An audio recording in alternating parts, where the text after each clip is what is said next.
big news broke out this past week. Vergil Ortiz is officially suing Goldenboy, seeking to void and terminate his contract with the promotion. I've never been a very big fan of De La Hoya as a promoter.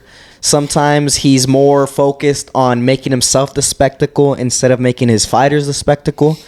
And I think that one of the biggest reasons why Vergil Ortiz and Boots Ennis haven't gotten into the ring is because of Oscar De La Hoya. So it's definitely very interesting to see that Vergil himself got the same attorney that represented Canelo back in 2020 when Canelo wanted to leave Goldenboy. These guys are the very elite. It's very unfortunate that, within modern boxing is the fact that we have managers, we have promoters that, want to take the spotlight out of the fighters. And I think he's one of the biggest leeches, I think, in modern day boxing. And I think he's the one that's keeping us from watching one of the biggest mega fights in modern day boxing.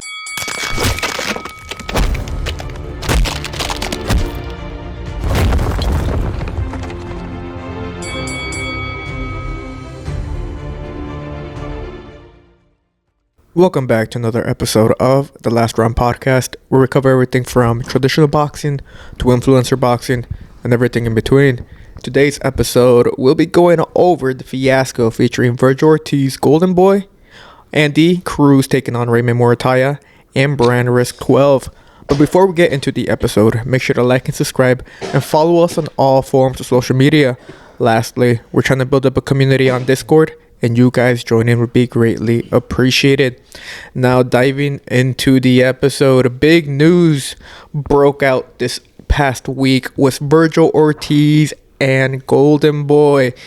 Vergil Ortiz is officially suing Goldenboy, seeking to void and terminate his contract with the promotion that he's been with since his professional debut back in 2016.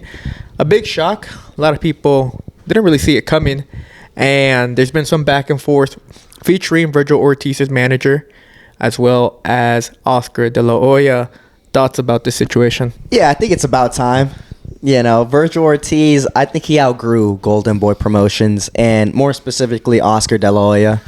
I've never been a very big fan of De La Hoya as a promoter. I think he definitely brings a lot of eyeballs to himself. But sometimes he picks favorites. Sometimes he's more focused on making himself the spectacle instead of making his fighters the spectacle. And I think that one of the biggest reasons why Vergil Ortiz and Boots Ennis haven't gotten into the ring is because of Oscar De La Hoya. So, I'm happy for Vergil Ortiz, and I hope that the judge rules in favor of him. Yeah. Look. We're talking about 2026. We're talking about modern boxing. We're talking about boxing right now. It's very unfortunate that we have, these two megastars, these two elite fighters within a single weight class, the super welterweight. You know what I'm saying? These are guys that, both of these guys, Boots Ennis and Vergil Ortiz, they both fought at 147. They moved up to 154. And, I think another reason why that this whole fiasco has, gone very much mainstream is because without a championship belt on the line is because we understand boxing as a whole is that these guys are the very elite, the very top, the very best, the cream of the crop. And it's very unfortunate that, within modern boxing is the fact that we have managers, we have promoters that, want to take the spotlight out of the fighters. We have guys that, maybe they were great in their heyday, but now, they still want to keep the spotlight on themselves. So it's very unfortunate that, we have certain people that, restrict or they put a little bit of a barricade for these mega fights. Absolutely, and then that's totally Oscar De La Hoya. He was a fantastic boxer. Don't get me wrong. Like, he was one of the greats of all time, right? And he deserves the respect as a boxer. But when he went into the promoter side, he makes a couple of good fights, and he looks after his cash cows. He looks after Ryan Garcia, who, after losing to Rolly Romero for a world title, Somehow he's fighting Mario Barrios for a world title now in his next fight. But Vergil Ortiz, he gets thrown out to the side, and he's been at the 154 division for a very long time now. He's fought a ton of dangerous, hard opponents. Some of the top guys at 154. Former champion Israel Madrimov, Sergey Bohachuk, and still he's not a world champion. And I think a lot of the boxing casuals, they look at Vergil Ortiz, and maybe some of the real hardcore fans, we give him a lot of respect, like us, because Vergil Ortiz, I think he is probably the best fighter at 154. But some of the casuals, they look at him. Excuse me.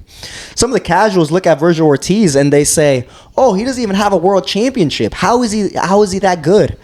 And it's like, I kind of feel bad for Vergil Ortiz. I think he's long overdue for a title shot at 154, and I think the biggest barricade that he's had is Oscar De La Hoya. So, I think it was a great move by Vergil Ortiz, because he's been asking for that Vergil Ortiz fight, and it's been heavily rumored. They've been negotiating for a couple of months, and nothing has happened. And I think that is Oscar De La Hoya, I believe, is at fault. I think it's very funny. No, maybe not very funny, but I think it's very easily, I think a lot of people are easy to point the finger to, people like Oscar De La Hoya, Vergil Ortiz's manager, Rick. But I think when it comes to like really mega fights, there's definitely more than two parties. I think a lot of people like to see, Team Ortiz against Team Boots, or Team Boots against Team Ortiz. But to be honest, we're dealing with like 2 to 4 different parties. We're dealing with the management. We're dealing with managers. We're dealing with promotions. We're dealing with network deals, and we're talking about modern boxing. So everybody wants to get their their big slice of the pie. Once this fight is actually made, and at the end of the day, it's really just about money, because then it goes back to what's the split. You know what I'm saying? If one party isn't happy with the split, then everything can be to the liking of both fighters. But when the split isn't what one fighter wants, then it becomes a little bit more of a hurdle to overcome. I guarantee you, because you're right that the split is very important, but I guarantee you that the person that's probably in Vergil Ortiz's corner saying, "Hey, we can get more. Hey, you're the A side. You should get all the accommodations in this contract against Boots Ennis." Guarantee you it's Oscar De La Hoya. Because I think, listen, Boots Ennis is with Matchroom, so he's with Eddie Hearn. Eddie Hearn is a fantastic promoter. Fantastic. Yeah, I think he's one of the best promoters right now in modern day boxing. And I feel like he always looks out for his fighters. He's... Yeah, I mean, look what happened with Dalton Smith. 1 week ago, we saw a guy that was a nobody become somebody. Possibly even the boogeyman of a weight class. Yeah, absolutely. And he got him that Suriel Matias fight. He made him the number 1 contender. He went the right way, and he was able to get him his first title shot, and now everyone's talking about Dalton Smith. I think Eddie Hearn is totally fine, and even Boots Ennis is totally fine with taking maybe even a little bit less of the split. Honestly, I think Vergil Ortiz is as well. I think if both of these fighters, Vergil and Ennis, they don't really care if it's 45 to 55, whichever way. But who really cares is Oscar De La Hoya. And I think he's one of the biggest leeches, I think, in modern day boxing. And I think he's the one that's keeping us from watching one of the biggest mega fights in modern day boxing. Yeah, I think for me, I mean, like what I said, it's very easy to pick and choose, point the finger, it's this fighter or this management, it's this guy that's, stopping us, as a boxing whole, as a boxing fanatic, to watch the biggest and best, fights in modern day boxing. But I mean, you can't get it twisted. Everybody wants money. You compared Vergil Ortiz and Ryan Garcia, both of them, as of this moment in time, they're both managed underneath the same boxing promotion. We can nitpick and choose. Ryan Garcia after a loss is fighting for a world championship title fight. The decision is overturned against Devin Haney and Ryan Garcia. But he still is able to fight for another world title. Rolly Romero, and then he loses, and then he's still able to fight for another world title. And we're talking about modern day boxing. Ryan Garcia is able to pull numbers. Ryan Garcia can do little side quests and still be able to pull the numbers, required for him to, not only break even, but, make a profit, for his company, make a profit for whatever event, for, whenever he fights. And, unfortunately, Vergil Ortiz is not that guy. You know what I'm saying? When you think about Ryan Garcia, you think about a guy who is able to pull casual people to tune in and watch his fights. Vergil Ortiz is the opposite, He's not a guy who is very outspoken. He's not outgoing. He's not a guy who is able to, have some type of personality within the internet. But he's a guy that's going to knock your head off. And, he's a typical boxer. He's a guy who stays silent outside of the ring, but inside of the ring, he makes a lot of noise. And, that's a double-edged sword. When you're so great at your craft that nobody wants to fight you, but then you're not, outspoken, or you haven't broken into the mainstream, then, it's a little bit of a, you're shooting yourself in the foot type of situation. Yeah, why are you defending Oscar De La Hoya, bro? You like those photos that that came out back in the day, or what?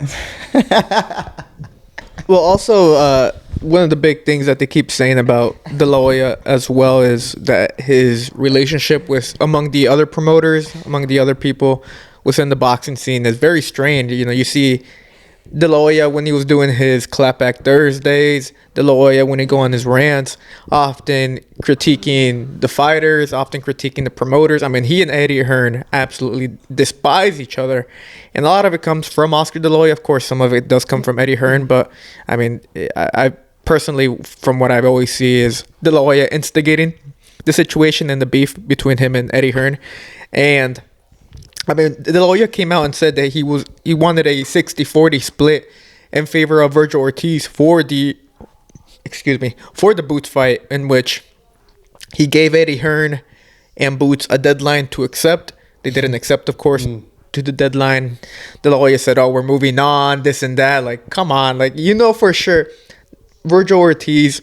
You look at his resume. You look at the fights he's taken over this past 2-3 years. Since his move up to 154, he's a man who's not afraid of anyone. He's willing to go and engage and fight. So for De La Hoya to be saying, "Oh, we're moving on," when Vergil Ortiz himself has stated that he wants to take the Boots fight, he wants that fight next, it's kind of disrespectful towards what Vergil Ortiz wants. So it definitely pulled a big strain. I think back in when they did the face-off after Vergil beat Lubin, everyone was all like, this fight has to happen next.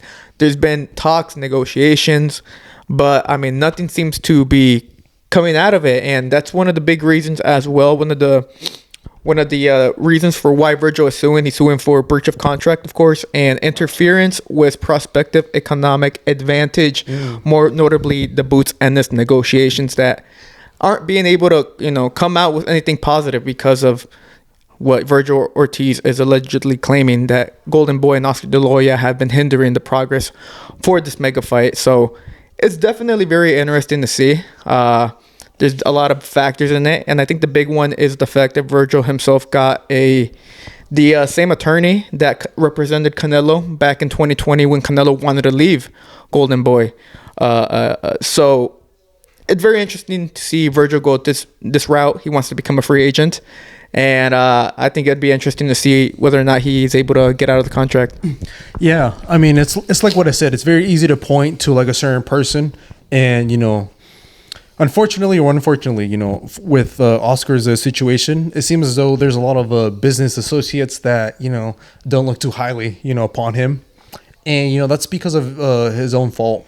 But when there's a problem like this, and it seems to be not looking very favorable as if this fight is going to be made. I know we just we kind of like talked about the business side, but do you guys think any of these two fighters, Jaron Ennis or Vergil Ortiz, are ducking each other? Or do you guys truly think it's really just business? Like, it's not that these guys don't want to fight each other, but it's just strictly because the name of the game and business that we're not able to see this fight. It's completely business.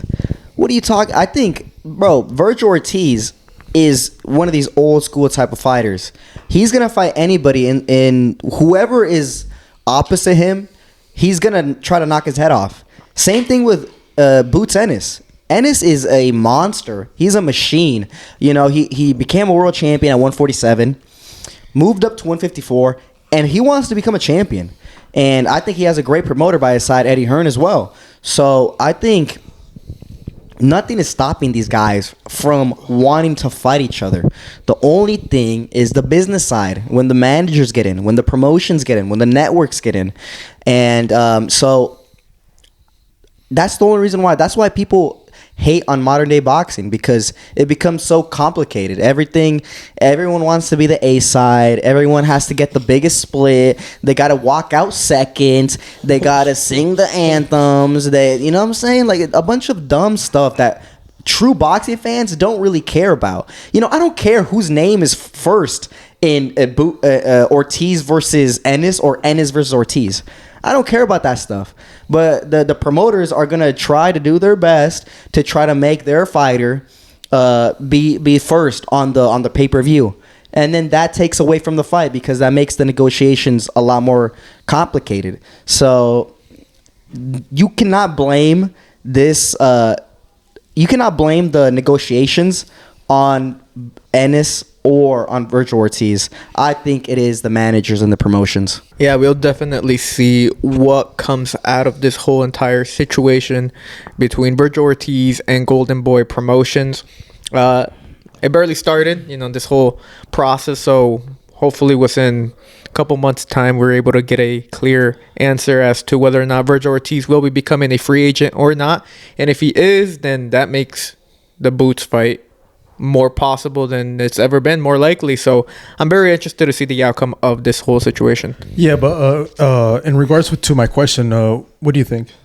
I don't think they're ducking. No, I agree with Sasa. I don't think they're ducking. I've always said it. Vergil Ortiz has always been fighting these tough guys ever since he came into the 154 back to back. So he's not ducking at all. People who say he's ducking this and that, I don't believe it. But yeah, the people who were saying that, do you think they're dick riding Ennis? Bro, they can dick ride whoever. Oh. Neither fighter, Boots or Vergil, are ducking each other. They clearly want to fight next. So now's the time to make it. And I'm hoping that we can hopefully get this fight either midway through the year or sometime in the fall of 2026. Yeah, I think for me, look, I just want to say, as a fighter, they both of these fighters don't seem to be ducking.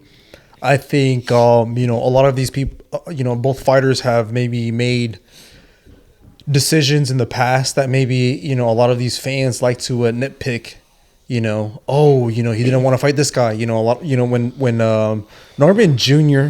and Sr. were trying to push for this Ennis fight, they were like, oh, they ducked us, and we just barely became world champion. And I think a lot of people ran with that narrative. But no, I think Ennis is a guy who is ready for the smoke. I think he's one of those fighters that, you tell him, hey, this guy is like super good. He's the elite. You should probably avoid him. And I think that really encourages him to like want to stride past that, and face that opposition. And Vergil Ortiz, he's a guy that, like what I said, he's not very charismatic. He's not very outgoing. He's not very outspoken outside of the ring. But, inside of the ring, he's able to bang. When he fought these two Eastern European fighters, Bohacek, Madrimov, these are guys who, within that weight class are super dangerous. Nobody wants to fight them. And then, Vergil Ortiz is a guy who, doesn't have that much, publicity or doesn't have that much fans, backing him up. But yeah, he was still able to, put that reputation on the line and come out victorious, and, that just shows you, like, there's no bitch in him. And I don't think there's no bitch in Jaron Ennis. And so, these are two guys that are, within their prime. We're talking about prime years. And so, it's very unfortunate that we're not able to see this fight because of the business side. Yeah, I want to talk about what you said about Ortiz being a little bit, he's not the cream of the crop, right? He's not very popular, right? He's not a very popular guy. Like, let's say Ryan Garcia. If I was De La Hoya, I'd probably, favor Ryan Garcia a little bit more because he does bring a lot more eyes to his events, to his fights. At the same time, as boxing fans and even as boxers, we want to see the best. We don't care about who has the most clout, who has the most following, I want to see the best fight the best. And I think Vergil Ortiz is the best at 154. So I want to see him fight Boots Ennis. I want to see that fight. And maybe, it might not be the biggest or flashiest fight for De La Hoya, but I think as a boxing promoter, he has an obligation to make this fight. I think he knows what boxing is all about because he used to be a boxer. So he knows that the best have to fight the best at the end of the day. And he has to make the investment on Vergil Ortiz Jr. He has to really believe in him that he can win. He can become a world champion. He maybe even go undisputed. And imagine that, he invests in him right now when maybe he's not the biggest name. But when you become undisputed champion, guess what? They're going to know your name. Everyone is going to start to know your name. You're going to begin to build a following. So I really do think De La Hoya has an obligation to start investing a lot more money in Vergil Ortiz because I really do think he can be a star. Yeah, I think when it comes to like situations like this, you have to almost choose legacy. You have to almost choose the decision or the outcome over money. Money is always gonna follow you if you're the best. If you are the truly the cream of the crop, but you're not getting compensated for that, eventually it's gonna catch up, and it's gonna what's that saying? It's all gonna be worth it. Mm-hmm. It's very interesting to see that, Oscar De La Hoya wants the majority of the purse, for Ortiz, Team Ortiz, and eventually, Oscar De La Hoya and Goldenboy Promotions. So to me, it almost seems as though it's like, Ortiz, he got Ortiz this far. Now now he's cashing in, and it's kind of very unfortunate, but, yeah, I mean, look, I said it in a few episodes ago. I don't think this fight is going to get made until there's a title. It could be one or two, but at least, there has to be a title on the line for these two fighters to fight. These guys are literally the cream of the crop.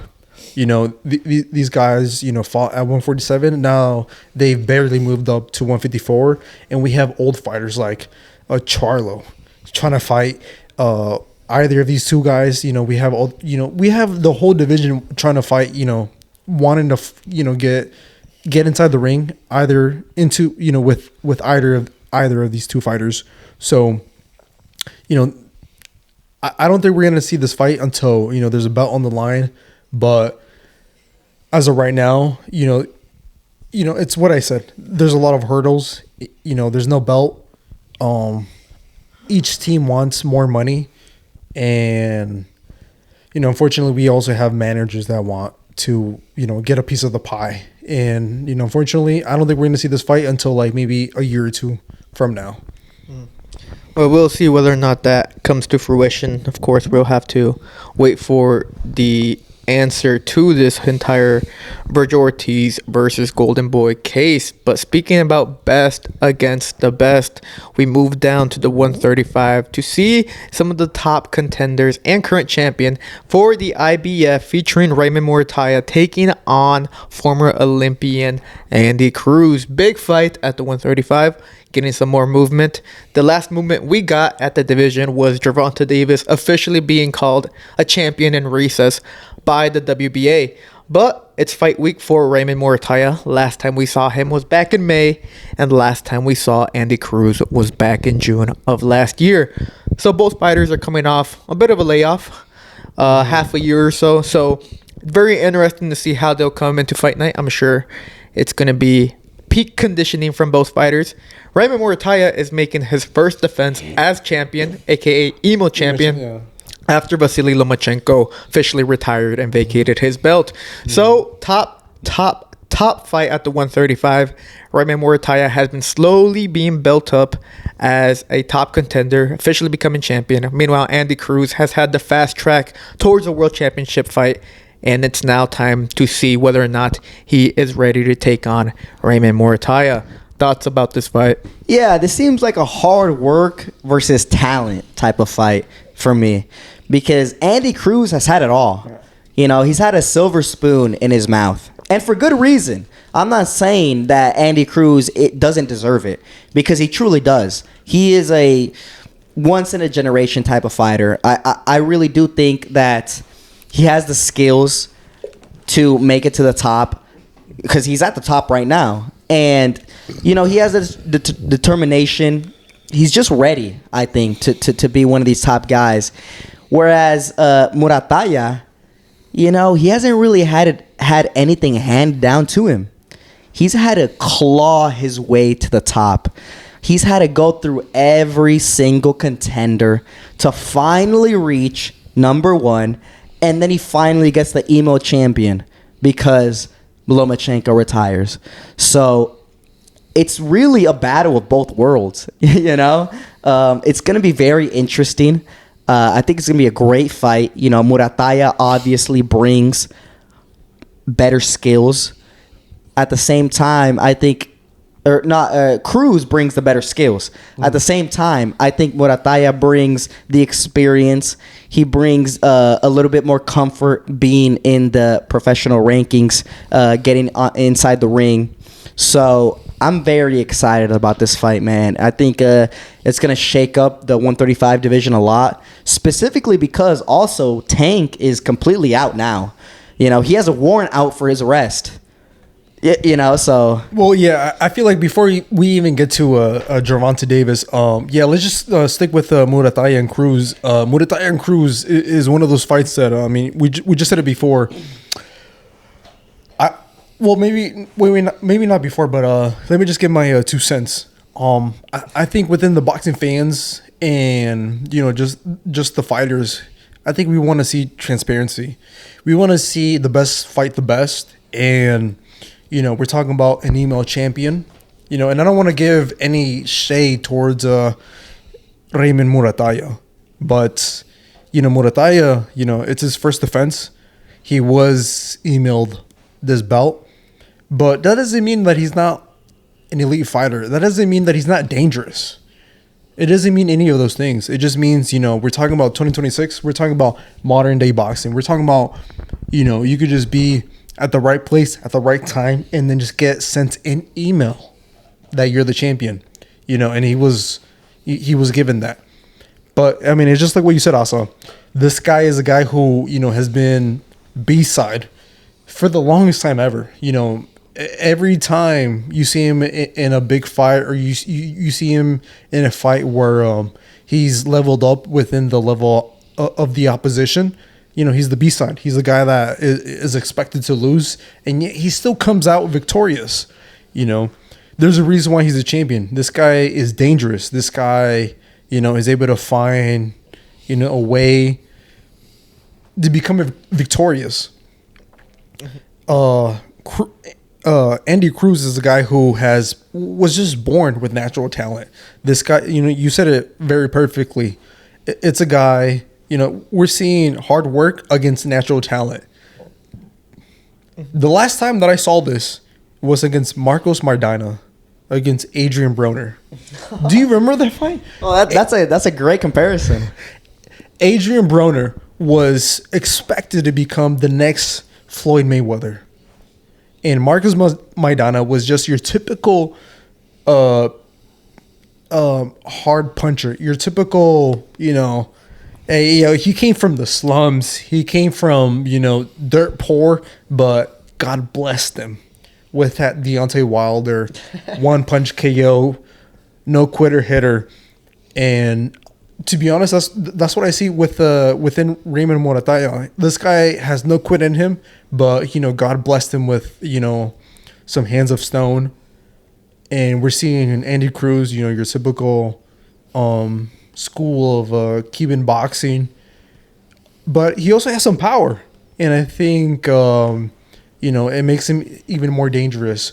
So I think when it comes to transparency, I think the boxing fans are liking the fact that within the 135-pound division, we're seeing a lot of we want to see the cream of the crop. We want to see fight the best, the fighters fight the best of the best, and I think that's what we're seeing.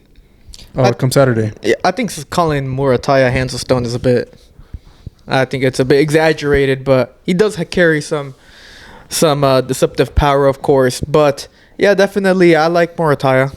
I've liked him for a while. I did think they were building him up fairly slowly, especially with Top Rank and all that with the opponent selection. But they were able to build his career. He's now champion. And the thing I like about Muratalla is that he's very fundamentally sound. He's very composed in there. He's very technical, and that's what I like about him. He doesn't really seem to get nervous or just stressed out when he's in there. He looks very calm and composed, and he has a good output, and that's what I really appreciate about Muratalla. So it's definitely very interesting to see this fight taking place this week. This is one of those fights. It's not like those Devin Haney, Ryan Garcia, or Canelo versus Crawford, that mega fight. But it's a great fight for the hardcore fans, especially because we know what these two fighters are.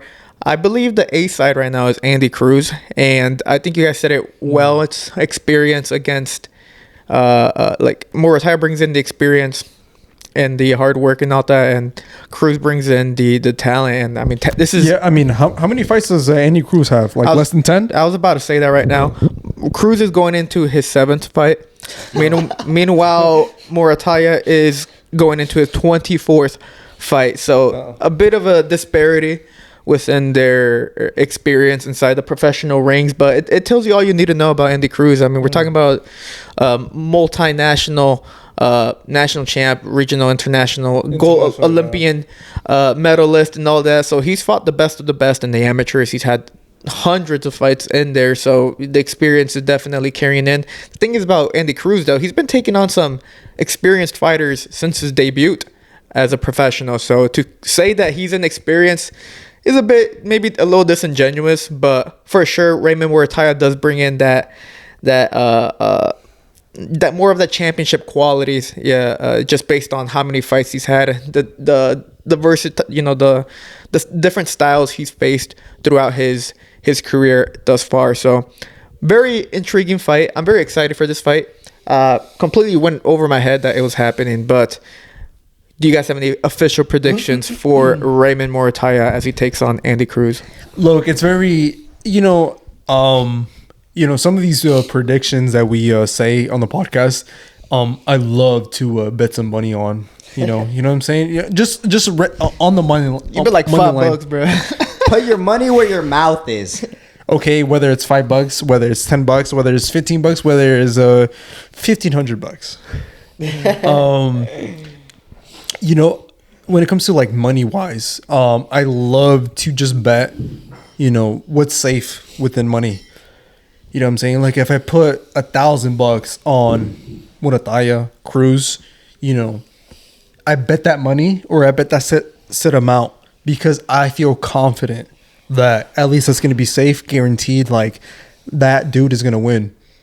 I think every time that we see a fight that's, a fighter that has natural talent versus a guy who, he got there because, he fought the best. He fought everybody that, promoter, manager put in front of him. He's always going to be dangerous.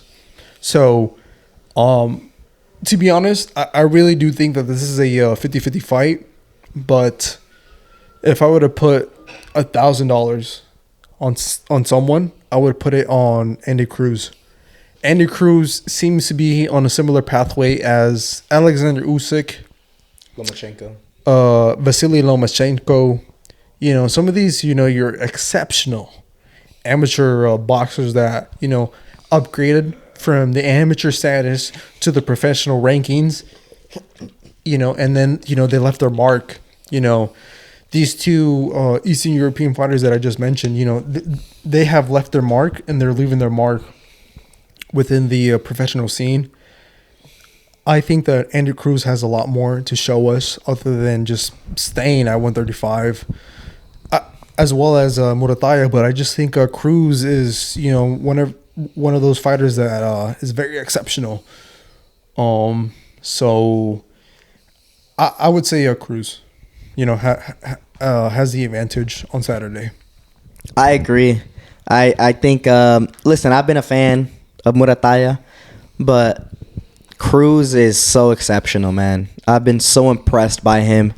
And, sometimes when these amateur boxers have a lot of success and then they transition into the professional rankings, they don't actually do that good. I think that's pretty common, actually. A lot of these guys they can't really transition their style from the amateur rankings into the professional rankings. But I think Andy Cruz has done it spectacularly. I think he's taken his time, which is kind of funny to say because he's only on he's only on 7 fights. It is crazy to think that he's only on 7 fights, but I really do think he has he's adapted to the professional rankings. I think he has a professional type of style. I think he's not your typical Cuban fighter who stereotypically just runs around the ring and avoids exchanges. I think Andy Cruz has some pop. So I do think Andy Cruz is gonna win. I just think he's a little bit more blessed. I think his style is very hard to beat, and Muratalla isn't going to be able to do it, isn't going to be able to crack the code. So, the only saving grace for Muratalla is that Robert Garcia comes up with some miraculous game plan that just completely goes through Cruz's defense. Maybe that happens, but I think that's very unlikely. I'd put my money on Andy Cruz. And I mean, that's why I say this is a 50-50 fight. So we have, Andy Cruz being coached by Jaron Ennis Sr., right? And then we have Raymond Muratalla being coached by the trainer of the year, possibly, Ryan Garcia. Robert Garcia. Yeah, Ryan Garcia he's the coach of the year, man. Yeah, Robert Garcia. And so, Robert Garcia is a guy who, he was your, went from the amateur rankings, professional rankings, and, he's a guy who is able to make adjustments within his fighters.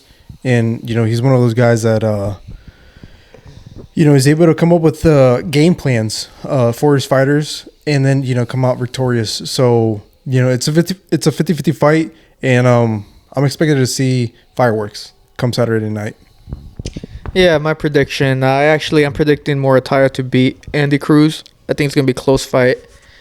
The thing is, Muratalla, I'm banking on him because I remember watching his last fight against Abdulev over the spring last year, and he won the fight and all, but he just didn't have that push that I wanted. I felt he could have done more to his opponent in order to possibly hurt him more or get the stoppage even. So I think you got to put you got to put Andy Cruz in a tough situation, and I think the way to do that is to just be aggressive, add pressure to him, and make him fight on the back foot. Of course, Andy Cruz is exceptional going forward or going backwards, fighting on the back foot or not. So it'll be very hard to see, but I have a lot of confidence in Robert Garcia. I mean, he's been with Raymond Muratalla, I believe, for his entire career. So they have that chemistry, they have that bond.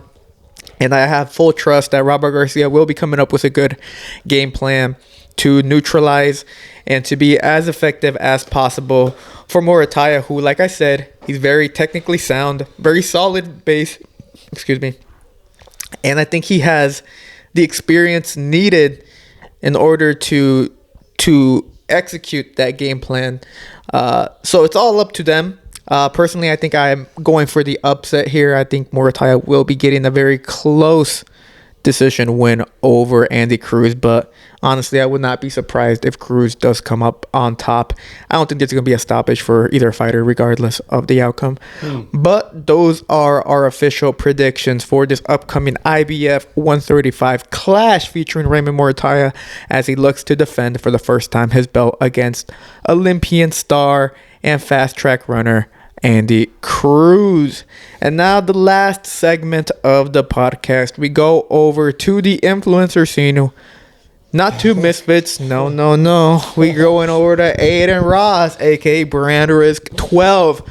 Honestly, I kind of forgot about this card until it was mentioned, but we got a big card. I mean, not a big card. We got two pretty controversial names who made headways like 2 years ago on a very adult, non-child friendly film, but it's featuring headlined by Adam 22 as he takes on Jason Love in the grudge match.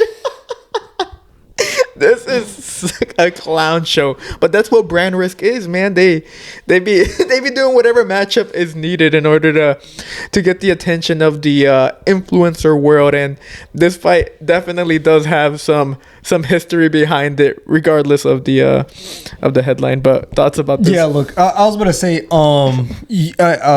Pablo, you said that this card isn't big. Yeah, it's not. Yeah, have you heard of Jason Love? Yeah, well, only because we know the history behind him and Adam 22 and his wife, so that's the only reason why this card has any relevance, because of the lore that's behind these two guys. And honestly, I remember when it got announced, I was so confused if whether or not it was true or not. But we're fight week right here. Yeah, you know what I'm saying. When it comes to Misfits or BrandRisk, we're thinking underneath the line of influencer boxing. Obviously. Wait. I think we gotta stop right there, because that is some of the craziest thing I've ever heard. To compare BrandRisk with Misfits boxing, I think that's very disrespectful to Misfits boxing, honestly, because listen, Misfits, sometimes they get, a couple of fighters that they don't have any experience. That being said, though, BrandRisk, with Aiden as the head, sometimes he gets these fights that, I mean, like, what the fuck is this? You know what I'm saying? Like, what is going on between Adam 22 and Jason Love? Do I really want to watch this as a boxing fan? Because like right now, I feel like a traditional boxing fan, where like a traditional boxing fan would see even Jake Paul or KSI or any of these influencer boxers. They'd see them fight and they'd say, "Oh, what am I watching? Like, this is a complete circus." And I would look at that and I'd be like, okay, but it's bringing in eyes to the sport. They're actually doing their best. They're trying their hardest to actually, they're actually going through real training camps. But this, with Adam 22 and Jason Love, I mean, this is a step too far. I do not give a solitary fuck about this fight. I think this is complete bullshit. I think, honestly, I don't even want to watch it. I'm not looking forward to a fight between Adam 22 and Jason Love. Yeah, this is how I know that you're lying. Ain't no way you don't want to see the cuckold of the century. I don't. No, I don't, bro. There's no single cell in my heart that wants to see this fight. Yeah, it's definitely it's clearly one of those this headline is just one of those ways of generating as much viewership as possible. If you're, tapped into the influencer scene, the streaming world, I would suppose this is a very intriguing matchup for you. But yeah, I agree. I completely forgot about this card as well. And honestly, I remember when it did get dropped that this was the headliner, I was all like, oh, what are we doing here? Like, Aiden Ross definitely knows his audience, so this is definitely catered towards them, not catered towards me. And yeah, I mean, I'll be watching, of course, but when you watch any BrandRisk, 99% of the time you're not there to watch a very, not even amateur level type of showcase from any of the fighters. So I'm just gonna be watching it purely based on the entertainment and just the memes that come out of it. Yeah, I mean, I think, listen, with Aiden, I think it's a good thing that he's starting up his own boxing promotion, because it does create a rivalry between influencer boxing like Misfits and BrandRisk. So I think it is good. But at the same time, I think he's stepping down a little less. I feel like with Misfits, it's a little bit more serious. I think these guys actually, especially the main events, they go through real training camps. They're actually trying to make it. Like Darren Till, he's actually serious about it. Or like KSI, he was serious about it for a little bit. Now he's not anymore. But okay, Jake Paul, he's serious about it. He still wants to continue fighting after he got his jaw broken by Anthony Joshua. A lot of these guys, I feel like from Misfits, they still have a future in boxing. Even like Salt Poppy, Tony Ferguson, Dean the Great, these guys all still want to continue boxing. Whereas Jason Love and Adam 22, do you think we're ever going to see them back in the boxing ring? No. And if they do, it's going to be like once, whoever the winner is. I feel like this is the complete circus of what traditional boxers look at influencer boxing like. So I'm not really looking forward to this. I really don't give a shit who wins. Jason Love could win. Adam 22 can win. They're both going to be absolutely garbage in that ring, because I saw some of the promotion. I saw Adam 22, hitting some mitts. It was fucking garbage. I saw Jason Love hitting some mitts. It was garbage too. But we're going to see, I guess, what happens. I'm not going to see, but y'all going to see what happens, because I really don't care about this fight. Yo, okay. Yeah, here's the thing at the Last Round podcast. We don't like to lie.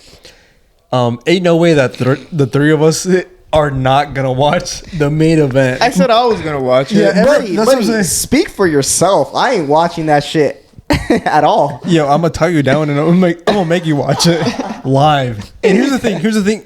Before we even end this, who do you guys think that Leonard the Plug is gonna fuck? We're done. I think it's time to end the episode. I think it's gotten way off track from even. I don't even think I could consider this influencer boxing. This is a step way too far. What is going on? Yeah, I like how they have Leonard the Plug there on the promotional behind as a way to answer my question. What the hell? I don't care about that question. I'm not answering. Regardless, do you guys have any predictions for the fight? Yeah, Jason Love is just gonna be. Look.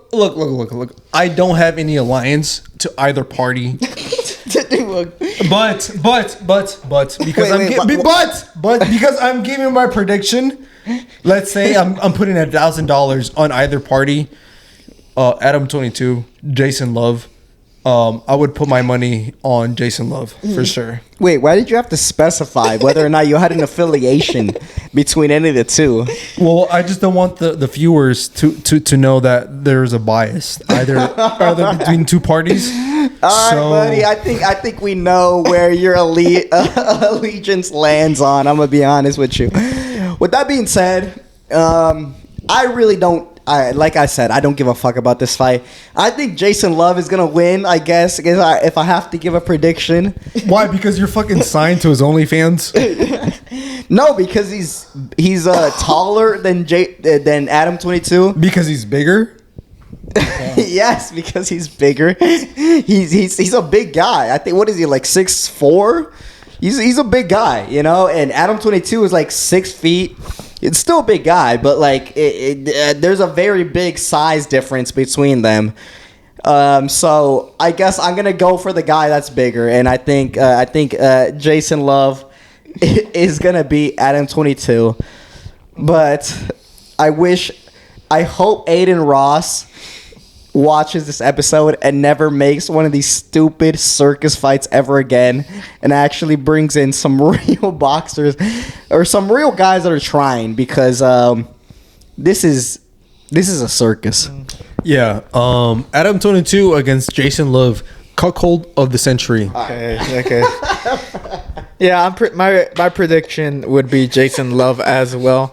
But it'll be very interesting to see how, like, 3 weeks of camp both fighters will be coming in as. So I'm eager to see how the results for their training camp is on display on Friday night for BrandRisk 12. But I think we covered everything we wanted to cover for today's episode.